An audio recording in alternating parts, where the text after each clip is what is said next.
Mujpur Gambhira bridge દુર્ઘટનામાં અટકાયેલું 28 દિવસ સુધી એક ટેન્કર જે બચાવ કામગીરીની અંદર પોરબંદરની મરીન ઇમરજન્સી રિસ્પોન્સ ટીમ જોતરાઈ છે, ત્યારે આજે આ ટીમે રાહતનો શ્વાસ લીધો છે, જેમાં આ ટેન્કરમાં આગળના ભાગે જે ટ્યુબને ડાયરેક્ટ ભરી કોમ્પ્રેસ કરીને ટેન્કરને ઊંચી કરી અને ગંભીરા બાજુથી એને જે 300 ફૂટ લાંબા કેબલિંગથી વાપસ પાછી ખેંચવાની જે પ્રક્રિયામાં છેલ્લા 5 દિવસથી કરવામાં આવી રહી હતી, ત્યારે આજે આ ટીમને એક મોટી સફળતા મળી છે. આપણે વીટીવીના કેમેરામાં સ્પષ્ટ જોઈ શકીએ છીએ કે ટ્રક જે આગળ નમેલી ટ્રક હતી, બ્રિજના તૂટેલા ભાગમાં જે નમેલી ટ્રક હતી, એ ટ્રક આજે ઊંચી કરી લેવામાં આવી છે અને ટ્રકના નીચેના ભાગમાં એક જે ટ્યુબ છે, ટ્યુબમાં કોમ્પ્રેસ કરીને હવા ભરી ટ્રકને અત્યારે લેવલિંગ લાવી છે. બ્રિજની એક સમાંતર લાવવામાં આવે છે.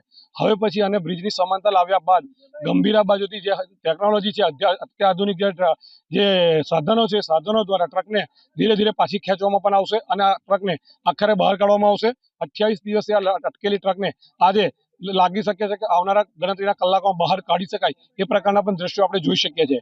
આ એક ટ્રક એવી હતી કે જે ફસાયેલી હતી, ના તો નદીમાં ગરકાવ થઈ કે ના તો એ ઉપર રહી અટકેલી હતી. ડ્રાઈવરે એને આણંદ જિલ્લો હોય કે વડોદરા જિલ્લો હોય, બંને જિલ્લાના વહીવટીતંત્રને ગુહાર લગાવી કાં તો ટ્રકને પાડી દો કાં તો ટ્રકને બહાર કાઢો. ત્યારે આજે એક મરીન્સની પોરબંદરની જે મરીન્સની ટીમ છે તેને એક મોટી સફળતા મળી હોય તે પ્રકારના દ્રશ્યો આપણે અત્યારે કેમેરામાં જોઈ શકીએ છીએ.